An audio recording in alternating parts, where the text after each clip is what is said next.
The office of the Human Galactic Exchange Division was always quiet in the mornings. The hum of machines mixed with the soft chatter of humans and aliens working side by side. Everything followed a routine that organized, calm, predictable. And that was exactly how Captain Verrill liked it. Captain Verrill was not human. Her skin shimmered like polished silver, and her eyes reflected light like liquid glass. Every movement she made was graceful, precise, and silent. When she walked through the office, everyone straightened up. She was respected and feared in equal measure.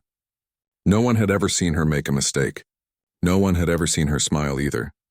Tom Hale was one of the few humans who worked directly under her. He admired her dedication, even if she scared him a little.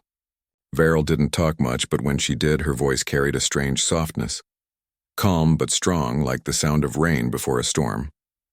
She was the perfect leader, or so Tom believed, until the day she came in late. It was small at first, a tiny crack in perfection. She arrived almost an hour after the shift started. Her uniform, always spotless, had a few wrinkles. Her silver hair was loose, falling around her face instead of being tied neatly behind her head. Everyone noticed, but no one dared to mention it. The room felt heavier, the air thick with uncertainty. When she finally spoke, her voice trembled slightly. "Resume your duties," she said, but it sounded wrong. Her tone lacked the calm command everyone was used to. She walked past the desks, moving slower than usual. Her eyes, those bright silver eyes, looked unfocused, almost distant. Tom tried not to stare, but he couldn't help it. Something about her felt off. Her hands were shaking, and at one point, she stopped by the coffee dispenser, staring at the steam like she'd never seen it before. Then it happened. Verrill turned to one of the staff, a human woman named Riley, and leaned close. Very close. Everyone froze. Verrill took a slow breath, inhaling deeply as if smelling the woman. Riley froze in fear, unsure what to do. The entire room went silent. Tom stood up. "Captain, are you okay?" Verrill blinked, looking at him as if she didn't recognize him. Then suddenly she stepped back and shook her head. "Something is wrong," she whispered. Her voice cracked for the first time since anyone had known her. "I cannot think clearly." The next moment her eyes began to glow faintly, a soft violet pulse that flickered in rhythm with her heartbeat. Everyone backed away. The lights flickered. Tom felt his chest tighten as the air filled with strange static energy. Verrill looked at her hands like she was seeing them for the first time. Her breathing grew heavier and her voice turned faint. "Human, I must isolate." Before anyone could react, she turned and walked straight into her office. The automatic doors slid shut behind her and locked with a sharp hiss. A shimmering barrier of blue light appeared, something alien humming softly, blocking anyone from entering. Tom rushed to the door. "Captain." "Verrill, can you hear me?" No answer. Just the quiet hum of the barrier and the faint glow of purple light from inside. By the end of the day, whispers had already started spreading through the team. The alien staff looked nervous. The humans looked confused. Everyone kept glancing toward the sealed office as if the door itself might suddenly explode open. Riley whispered to Tom, "Do you think she's sick?" He shrugged helplessly. "I don't know. But she's never acted like that before." That night, Tom stayed late, pretending to finish his reports. But really he was watching the captain's office from his desk. The barrier still glowed softly. From inside he could hear faint sounds, low, rhythmic, almost like breathing mixed with humming. It was unsettling, strange, and almost sad. He remembered how Verrill once stayed behind after work to help him rewrite a report he'd messed up. She hadn't scolded him, she just said, "Efficiency is improved by patience." That was the kind of leader she was. Calm, controlled, reliable. Now, that same leader was locked away, trembling behind an energy barrier, her voice lost in whispers no one could understand. Tom felt something tighten in his chest, a strange mix of fear and worry. Whatever was happening to her wasn't just an illness. It was something deeper, something alien, and for the first time he realized how little any of them actually knew about their mysterious boss. He stared at the glowing door one last time before leaving. The hum of the barrier echoed in his ears as he whispered to himself, "Something's happening to her, and I don't think it's good." The next morning, the office felt colder. The lights flickered and the usual quiet chatter was gone. Everyone spoke in whispers, glancing nervously toward Captain Verrill's sealed office. The blue barrier still shimmered stronger now, and the faint humming from inside had grown louder. Tom arrived early, hoping someone had an update. But the alien staff avoided his eyes. Even the machine seemed slower that morning, as if the whole place was holding its breath. Still locked? Tom asked the reptilian technician, Drek. Drek nodded slowly, his scales pale from stress. Yes, the captain has not emerged. The energy readings are unstable, Tom frowned. Unstable how? Before Drek could answer, a soft tremor shook the floor. The lights dimmed for a moment, and the barrier around Veryl's office pulsed like a heartbeat. Everyone froze. Then just as quickly it stopped. Drek whispered, "It has begun." Tom turned to him. "What's begun?" The alien looked at him with wide eyes. "Her cycle, the Siren renewal." Tom didn't understand. Cycle? Like a hibernation? Drek hesitated, then leaned closer. "Our captain's species, the Sirens, go through a transformation every few cycles of their star. It is when their body renews, but their mind becomes unstable. Their memories blur. Their logic fades. They must isolate or they risk losing themselves completely." Tom felt a chill crawl down his spine. Losing themselves? Yes, Drek said softly. If the process is disturbed, they can forget who they are, forget what they protect. Tom's mind spun. He thought of Veryl's confused expression yesterday, her trembling voice, her glowing eyes. It all made sense now. She wasn't just sick. She was changing. Something deep inside her was tearing apart and rebuilding. The day passed painfully slow. Without their captain, no one knew who to take orders from. The alien assistants tried to follow the manual procedures, but everything felt wrong. The reports piled up. The transmissions from the Galactic Council went unanswered, and the tension in the room thickened. By evening, Tom noticed more strange changes. The temperature near Veryl's office kept shifting, freezing 1 minute, hot the next. Electronic devices glitched whenever they got too close. Once he saw a shadow move across the glowing barrier. Tall and slow, like something pacing inside. He wanted to check on her, but the other stopped him. "You'll get yourself killed, Jorah," the insectoid engineer warned. "Her mind isn't stable. She could attack anyone. Even you." Tom didn't believe that. Veryl had always been calm, protective, almost motherly in her quiet way. But when he looked at the barrier again, something in him hesitated. Late that night, he stayed behind again. He couldn't help it. The humming from her office had changed, softer, almost like a voice singing in another language. It was hauntingly beautiful, but also heartbreaking. He pressed his ear to the wall, listening. Then, for the first time in 2 days, the barrier flickered. A faint crack appeared just for a second, and Tom saw a glimpse inside. The room was filled with violet light. Veryl was kneeling on the floor, her skin glowing faintly, her silver hair floating like it was underwater. She was surrounded by strange symbols drawn in the air, spinning around her like a storm. Her eyes snapped open. For a split second, their gazes met through the crack in the barrier. Tom froze. Her eyes weren't silver anymore. They were deep violet, glowing with emotion he couldn't name. Pain, fear, confusion, and something like longing. Then the crack sealed itself. The barrier hummed louder, pushing him back. Tom stumbled, breathing hard. "Captain," he shouted. "Veryl, can you hear me?" No answer. Just the low hum, steady and endless. He stayed there for hours, whispering through the barrier, hoping she would respond. But the only reply was silence. When the night shift arrived, they found Tom sitting by the door, eyes tired but determined. Riley put a hand on his shoulder. "You should go home, Tom. There's nothing we can do." Tom looked up, his face pale under the flickering lights. "No, she's still in there." She looked at me. "She knew me even for a second." Riley sighed. "Even if she did, she might not remember you tomorrow." Tom clenched his fists. "Then I'll remind her." The others didn't understand. To them, she was just a powerful alien commander losing control. But to Tom, she was something more.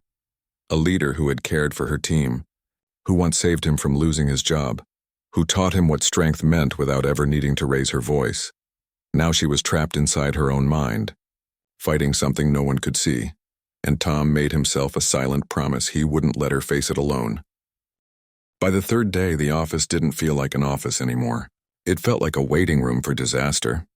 The air was heavy, the lights dim, and everyone walked on edge, afraid to make noise, afraid to speak Veryl's name.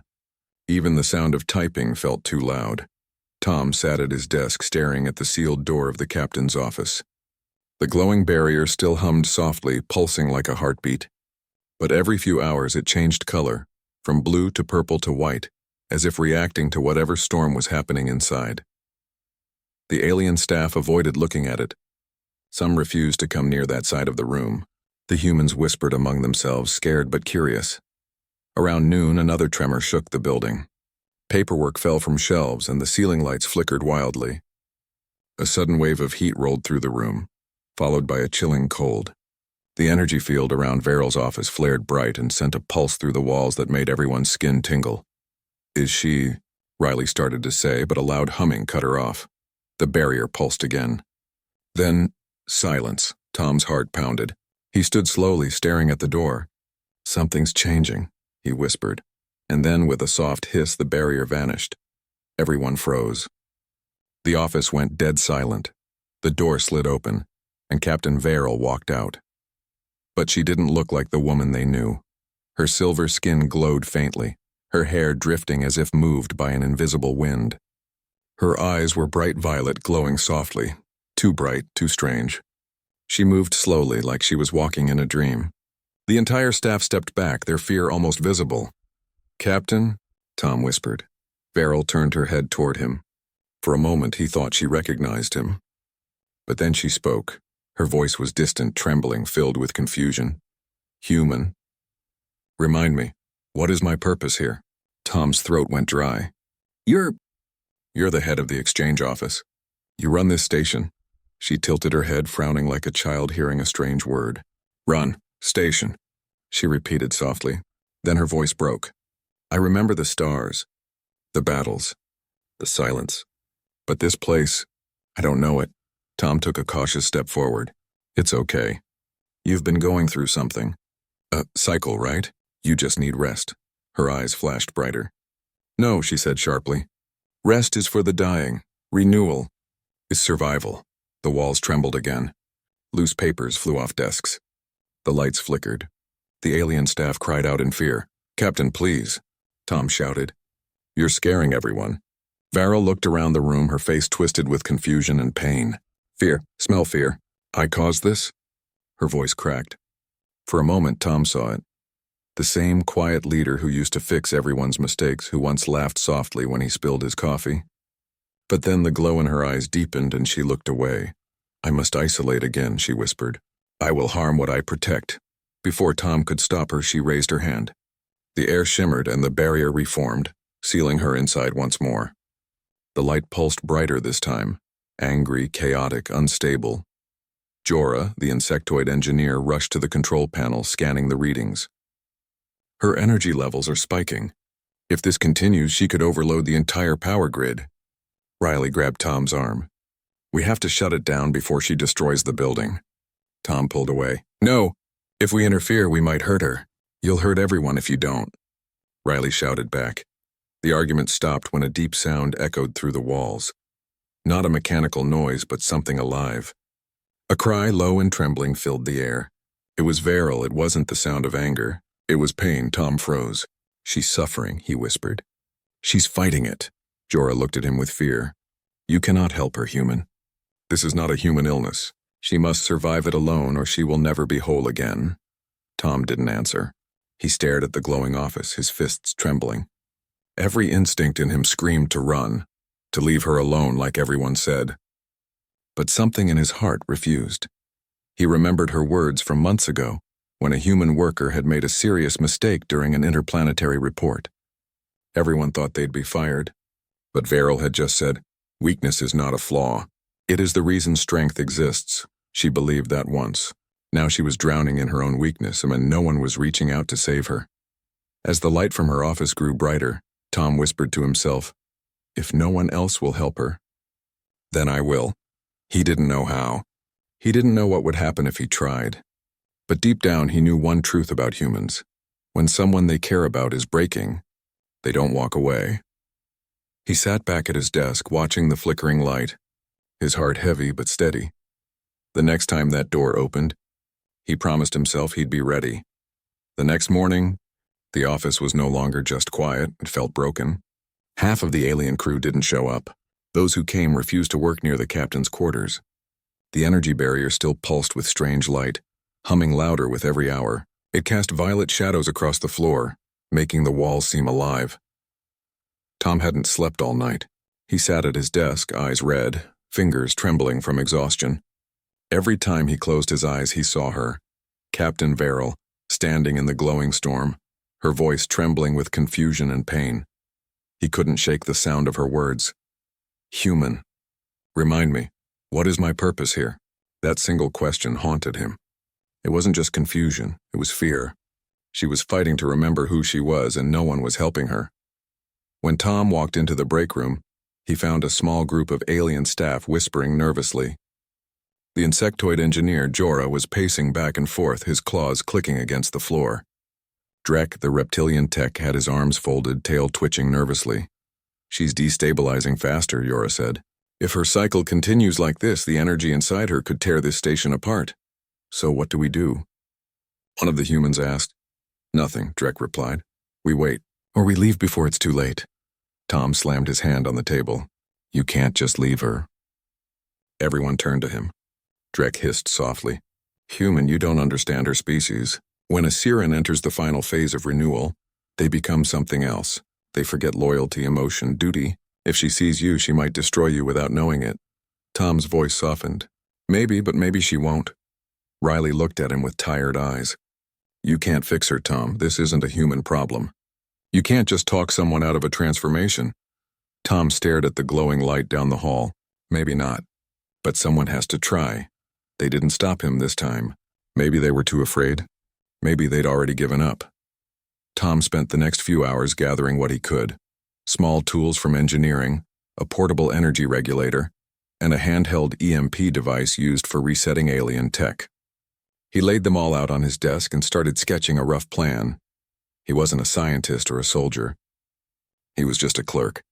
But humans had one skill no alien manual could teach. Improvisation. He'd seen how the barrier worked. It responded to energy. If he could use the EMP to temporarily weaken its frequency, he might get through for a short time, long enough to reach her. When Jorah saw what he was building, he clicked his mandibles in disbelief. You'll die, human. That field can tear your molecules apart. Tom smiled faintly. Then I'll just have to be quick. Why? Jorah asked softly. Why risk your life for her? She's not your kind. Tom paused for a long moment looking at the glowing barrier. Because she believed in us when no one else did. She gave humans a chance to work here when the council said we were too emotional, too unpredictable. She trusted us. I can't just stand here and watch her lose herself. The alien said nothing after that. By nightfall, the office was empty. Only the faint hum of machines filled the air. Tom stood before the captain's office holding the small device he'd built. The barrier glowed brighter now, almost alive, like it was breathing. He took a deep breath. His heart raced, palms sweaty. He whispered softly to himself, All right, Tom, you can do this. Just get in, talk to her, and get out alive. He pressed the button on the device. A sharp spark flashed, and the air around him vibrated. The hum of the barrier shifted, growing louder and then weaker. Tom didn't wait. He stepped forward. The energy rippled like water, stinging his skin as he pushed through. For a second, he thought it would kill him. But then he broke through, falling onto the floor inside. He looked up. The room was glowing with violet light. Strange symbols floated in the air, spinning slowly. The ground was covered in alien markings that pulsed like veins, and there in the center was Captain Verrill. She was kneeling, surrounded by arcs of energy. Her eyes glowed like twin stars, and her skin shimmered as if made of glass. She looked powerful, but broken. Tom took a step forward. Captain Verrill. It's me, Tom. Her head turned slowly. For a moment her eyes softened. Then the glow returned and her voice trembled with power. You shouldn't be here, she whispered. You'll burn if you stay. Tom swallowed hard, his voice shaking. Then I'll burn. But I'm not leaving you like this. The room shook around him, the light intensifying. Verrill's expression twisted, half pain, half wonder. Human, and why do you always walk into fire? Tom smiled weakly, tears in his eyes. Because we don't give up on people we care about. The air inside Verrill's office was thick, heavy with energy that buzzed against Tom's skin. The light was too bright to bear, yet too beautiful to look away from. violet, silver, and blue mixing in waves that made the air feel alive. Every breath burned his lungs. Varel stood in the center of it all. Her eyes glowed like molten stars.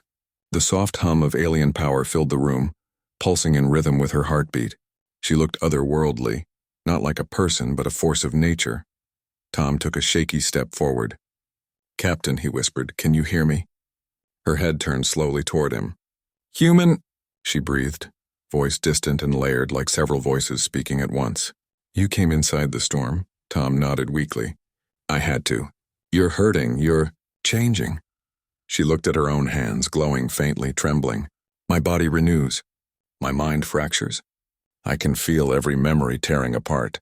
Her voice cracked, and for a brief moment she looked almost like the Varel he knew, the calm, steady leader who always had the answers. But that moment passed quickly, replaced by something wild, unstable. "You must leave," she said sharply. "Before I forget who you are." Tom shook his head. "No, I'm staying." The room trembled violently, and symbols of light rippled through the air. The hum grew louder, almost like a roar. "You defy my command?" she shouted, her voice echoing across the room. Tom's heart pounded, but he didn't move. "I'm not here to follow orders. I'm here to help you." Varel's eyes flickered, confusion breaking through her fury. "Help me?"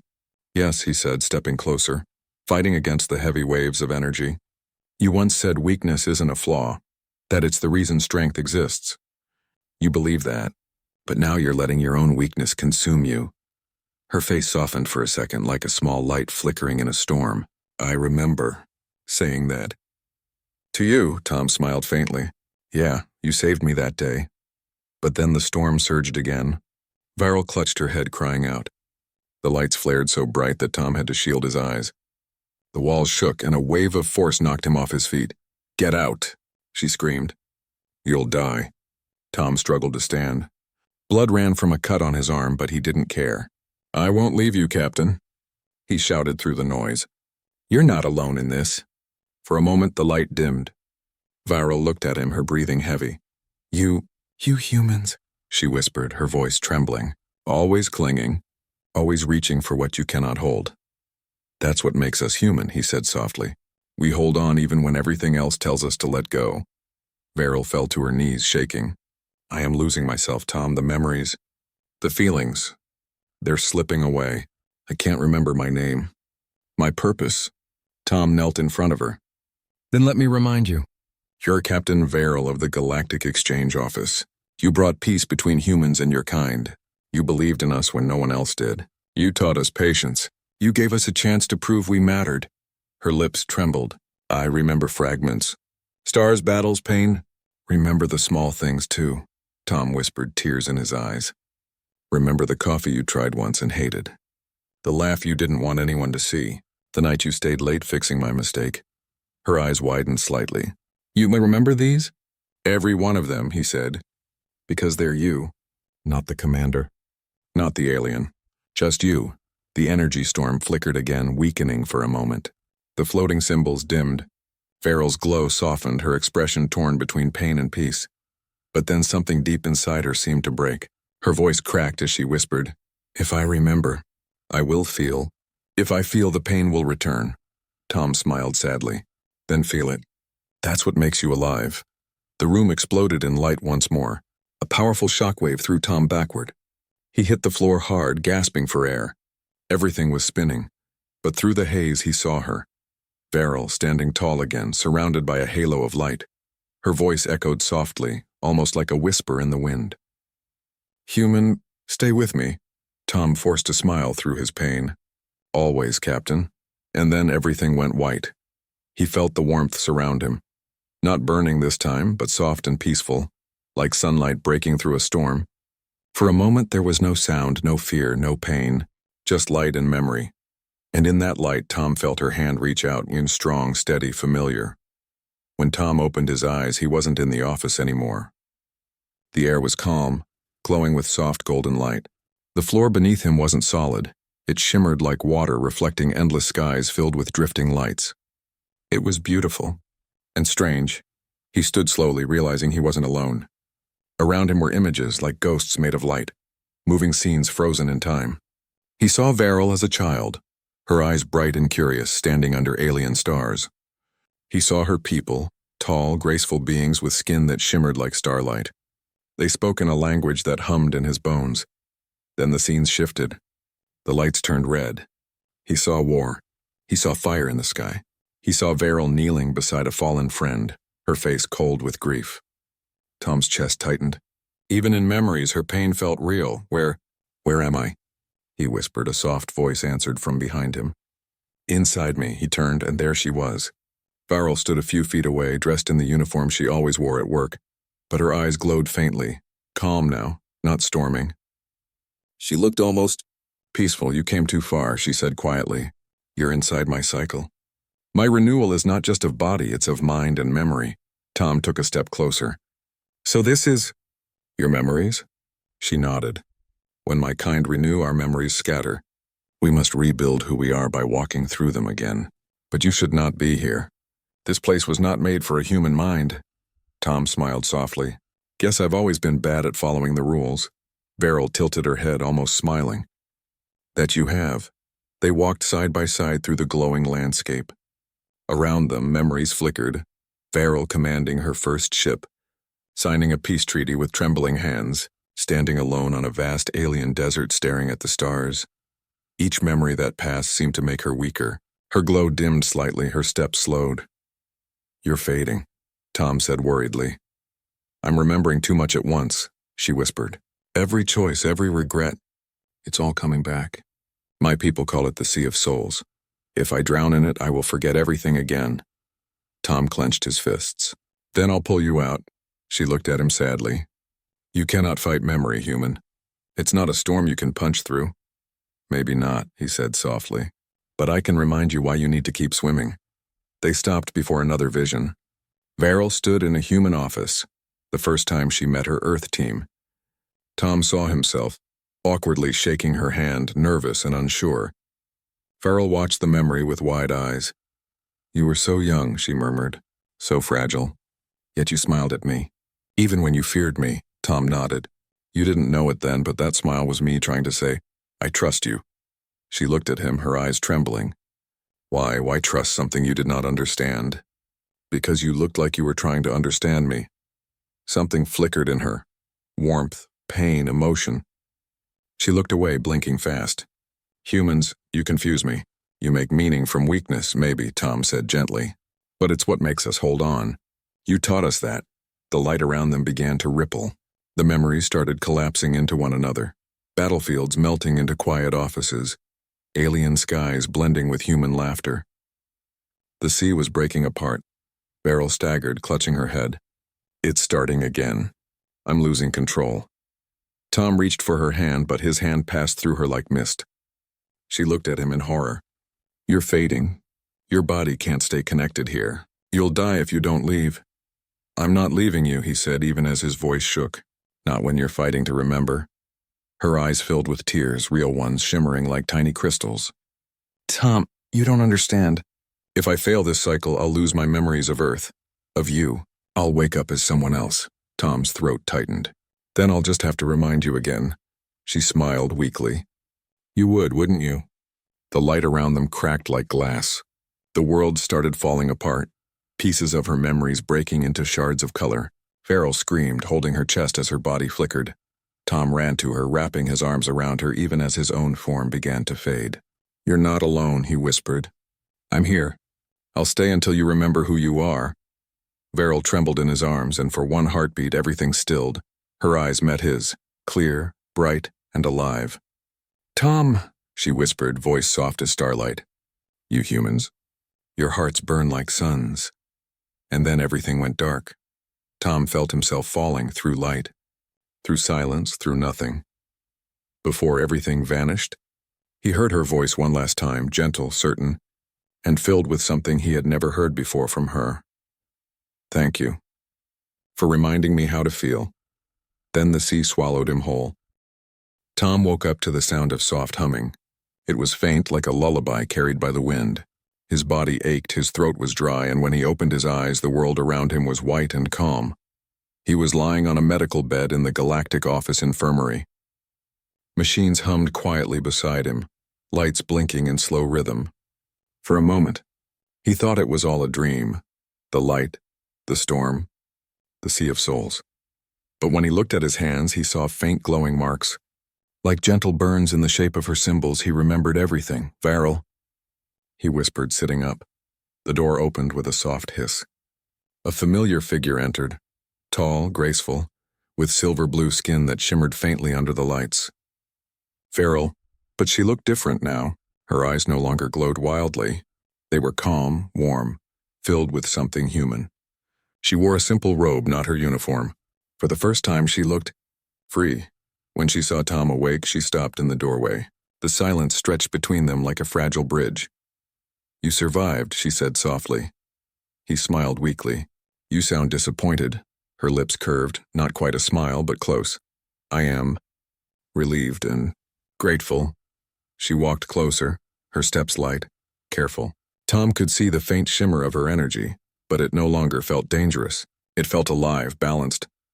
"I thought I lost you," he said quietly. "You almost did," she admitted. "When the renewal cycle began, I wasn't ready.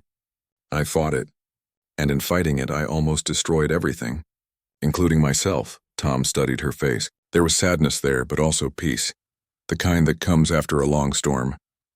"I saw your memories," he said softly. "The wars, the loneliness, the things you carry." Varel nodded slowly. "Those memories? I had buried them long ago. My people believe emotion weakens us. But when you entered my mind, you reminded me that feeling pain is not weakness. It is what keeps us real." She sat on the edge of his bed, hands folded on her knees. For a moment, she looked uncertain, something Tom had never seen before. "Your mind should not have survived the sea," she whispered. "No human has ever endured it." Tom chuckled softly. "Guess I'm stubborn." "Yes," she said with a small smile. "Very." Silence fell again, but it wasn't heavy this time. It was gentle. Outside the window, the city shimmered under twin moons. The chaos that once filled the building had faded. The staff had returned to work. The machines were back online, and the strange energy fields were gone. Life was returning to normal. But for Tom and Varel, nothing would ever be quite the same again. Finally, Varel spoke, her voice barely above a whisper. "During the renewal, when I was lost in the sea, I heard your voice. It was the only thing that brought me back." Tom looked at her, eyes soft. "You heard me?" She nodded. "You said I wasn't alone, that I had to feel." "Those words, they became my anchor." He smiled faintly. "Guess that means I did something right for once." Varel looked down at her hands. "You did more than that. You gave me something my kind doesn't understand." "What's that?" She lifted her eyes to meet his. "Connection." For a long moment, neither of them spoke. The hum of the machines filled the silence, steady and calm. "Varel," Tom said quietly. "What happens now?" She looked out the window. "Now I begin again. I will lead our office, rebuild trust, repair what I broke. But I will not forget this cycle. I will not erase the feelings it brought." "And me?" he asked softly. Varel turned to him, her expression unreadable. "You will continue to annoy me at work," she said dryly. Tom laughed, shaking his head. "That sounds about right." But then her tone softened. "And you will remind me, when I forget, what it means to be human." He felt warmth in his chest at her words. As she stood to leave, she hesitated. Then, in a rare, almost shy gesture, she reached out and placed her hand gently on his. Her skin was warm, pulsing faintly with light.